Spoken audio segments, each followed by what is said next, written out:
Bonjour à vous tous. Voilà, nous sommes le 18 mars et aujourd'hui, j'ai envie de vous parler de oser exister sans être dépendant de la définition de l'autre à notre égard. Concrètement, cela veut dire oser être soi. Cela veut dire oser se sentir relié à notre multidimensionnalité qui, elle, existe par elle-même, mais pas par rapport au regard de l'autre. C'est parce que nous nous sommes coupés de notre reliance à nos différentes dimensions et à un tout beaucoup plus grand que nous et qui nous englobe, qu'alors nous sommes séparés et qu'il y a fallu, pour continuer à exister, à vivre, que nous nous créions un environnement où la reconnaissance de qui nous étions n'était plus basée sur l'absolu et sur l'évidence que nous étions au bon endroit, au bon moment, en étant guidés par notre moi supérieur. Mais comme nous nous en sommes coupés, il a fallu que nous créions un environnement composé de toutes pièces où la reconnaissance vis-à-vis de nous-mêmes nous était donnée conditionnellement par l'autre. Le fait que ce soit conditionnel implique qu'il faille rentrer dans des cases, implique qu'il faille adopter des comportements,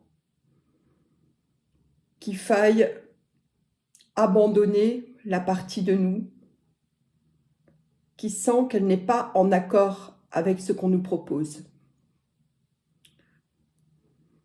En fait, il s'agit d'un formatage et il commence dès notre arrivée sur la Terre. Parce que nous ne pouvons pas exister en tant qu'humains si nous ne nous adaptons pas un tant soit peu au système. Le système peut s'adapter à nous, mais nous devons aussi nous adapter à lui. Or, nous constatons que ce système est arrivé à sa fin, en tout cas pour énormément d'entre nous, et que une grosse majorité d'êtres humains aspirent à retrouver leur connexion avec leur guidance intérieure.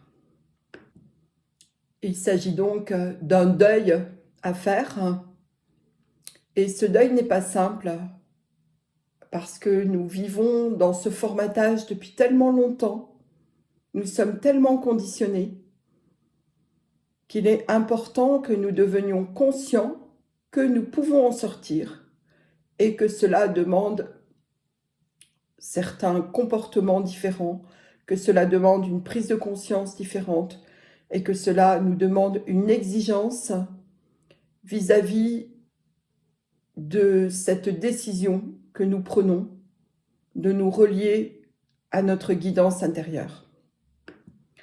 Alors, je voudrais aborder avec vous rapidement les différentes étapes d'un deuil, parce que c'est bien un deuil que nous avons à faire. Sauf que ce deuil, il ne nous est pas imposé par une situation que nous n'avons pas choisie. La différence avec les deuils que nous vivons souvent dans notre quotidien, c'est que nous n'avons pas d'autre choix que de nous adapter à une situation qui nous est imposée. Or là, il s'agit de toute autre chose. Il s'agit de choisir soi-même, de prendre une décision et de ce fait, consciemment, de passer par les différentes étapes d'un deuil qui mènent à l'acceptation et à l'intégration. Alors, pour vous expliquer ces dernières étapes, je vais prendre des exemples concrets que nous avons tous connus. La première étape, c'est la sortie du déni. Alors, pour prendre un exemple très concret et actuel, eh bien, nous avons vécu pendant 2 ans avec des obligations d'être enfermés, de nous masquer, d'obéir à des contraintes.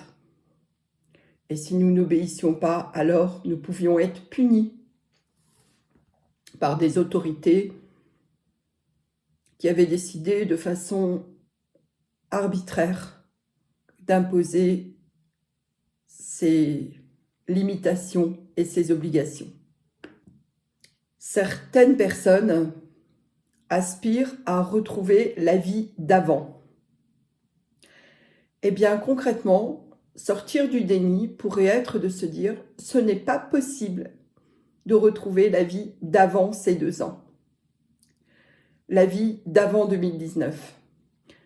Ce n'est pas possible parce que la société a changé, parce que nous avons changé, parce que notre conscience a changé, parce que nos expériences nous ont amenés à faire des bilans.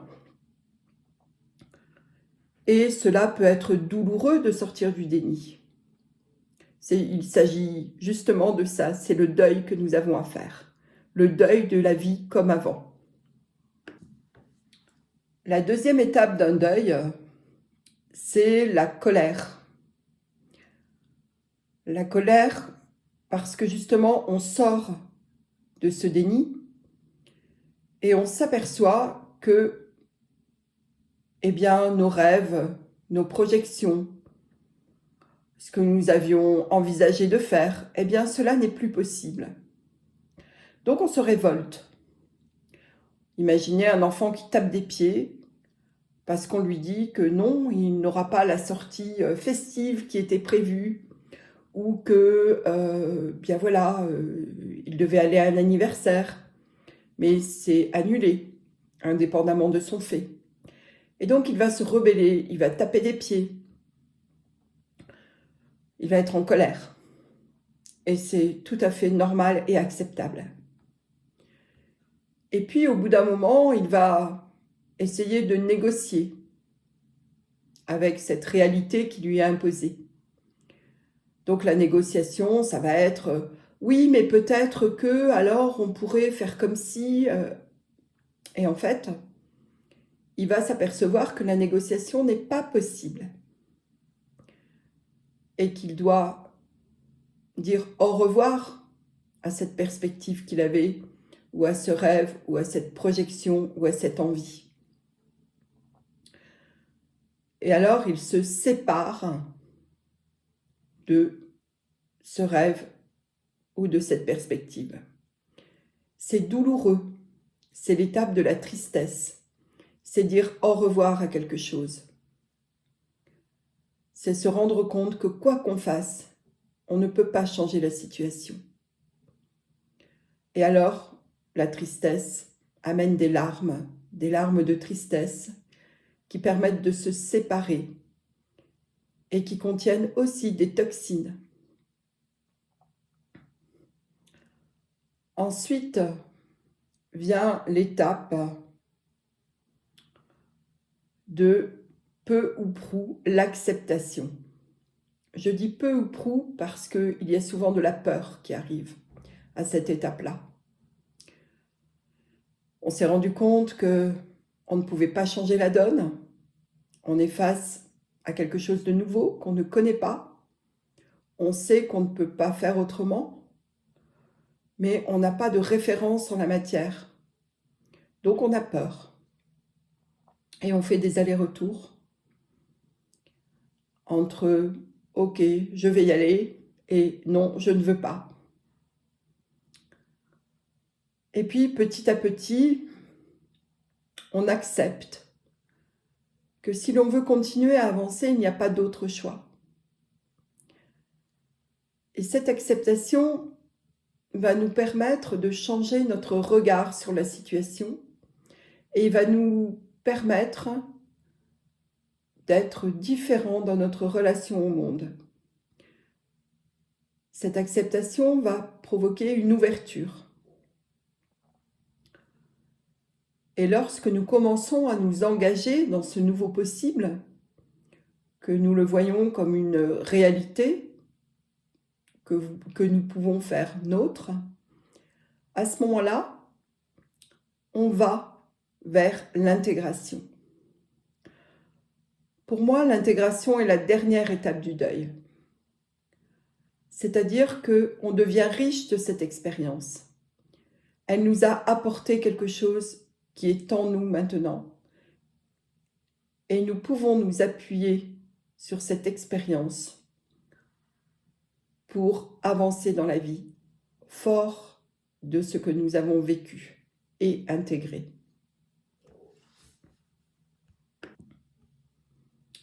Je viens de vous résumer en quelques mots les différentes étapes d'un deuil.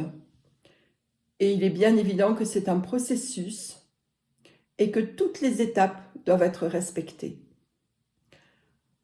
Si nous ne les respectons pas, si nous ne les accueillons pas, alors nous restons bloqués et notre spirale ne peut plus s'expanser.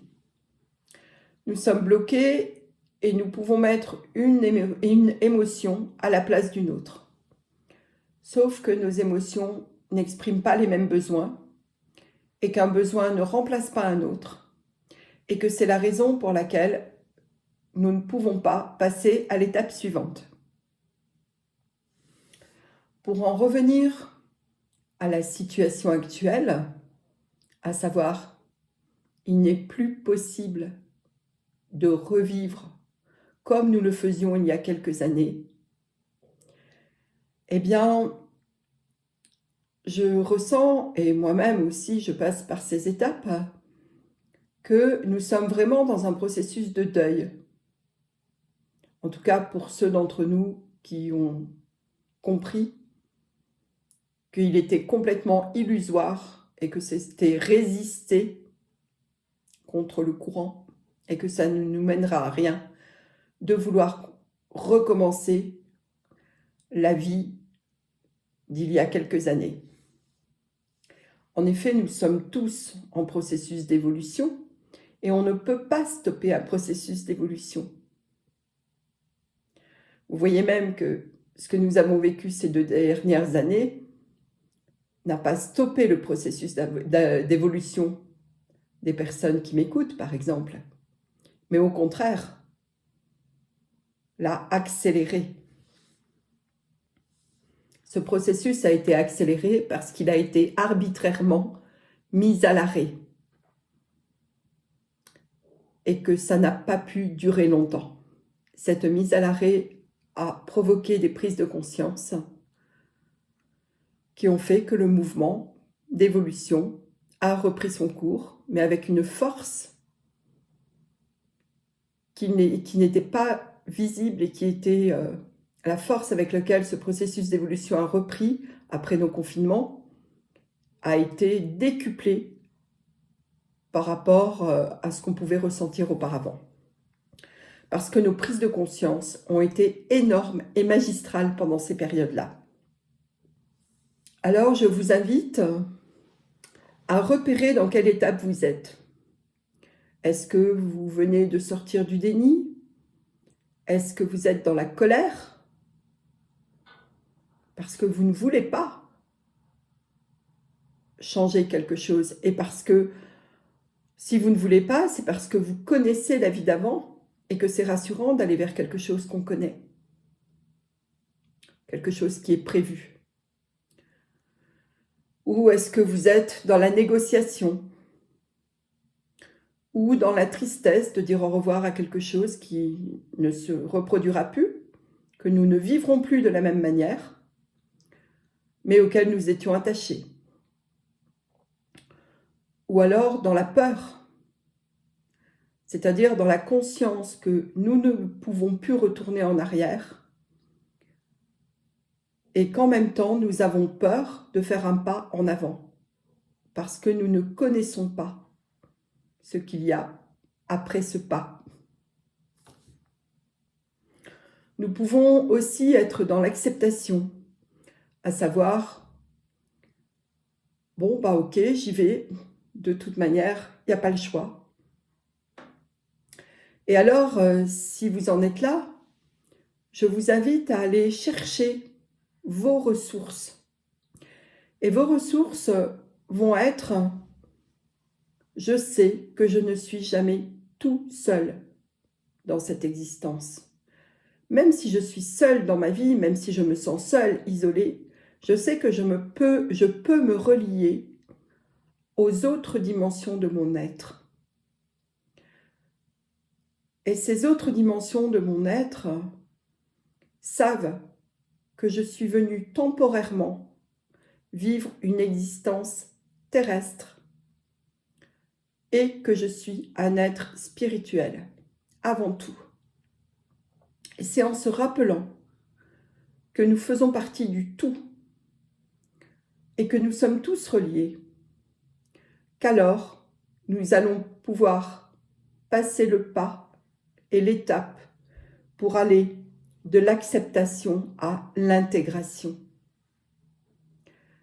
L'intégration de nos différentes dimensions.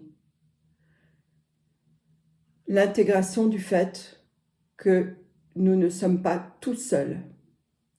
L'intégration du fait que notre petit ego, notre petite personnalité terrestre a vécu de belles heures, mais que si nous voulons avancer, il est important de s'en défaire et d'avancer dans une unité, dans une reconnaissance de l'autre, non pas pour ce qu'il fait ou ce qu'il paraît ou ce qu'il a, mais pour ce qu'il est au plus profond de lui-même. Or, nous ne pouvons reconnaître l'autre pour qui il est que si, d'abord, nous nous donnons le droit de nous accepter tels que nous sommes au plus profond de nous, c'est-à-dire sans condition, c'est-à-dire sans limitation. Et alors, ce que nous considérons comme des travers ou des défauts qui sont communs et propres à tous les humains, tels que l'envie, la jalousie, la colère, la compétition, la comparaison, l'identification, eh bien, nous n'aurons plus besoin de tout ça. Nous n'aurons plus besoin d'entrer dans des cases. Nous n'aurons plus besoin d'être dépendants de la façon dont l'autre nous regarde pour nous sentir aimés ou acceptés. Nous n'aurons plus besoin de rentrer dans des boîtes, dans des cases, d'être formatés. Et nous pourrons alors vivre à partir d'une joie intérieure, une joie avec un J majuscule, qui réside dans notre cœur et dans la certitude, la conviction et l'acceptation et la mise à l'œuvre dans notre réalité du fait que nous sommes non seulement tous interconnectés, mais que nous sommes tous reliés à une force de vie que l'on peut appeler la source, le divin, comme vous voulez, mais qu'il est temps de nous sentir reliés à cette source. J'aime beaucoup l'image que certains emploient qui dit que nous sommes les cellules d'un corps. Eh bien, c'est ça. Tous les êtres humains sont des cellules. Et ces cellules sont reliées. Et quand chaque cellule fonctionne à sa place, avec sa vraie fonction, alors nous vivons l'harmonie. Voilà ce que j'avais envie de partager avec vous aujourd'hui. Et je vous dis à bientôt. Au revoir.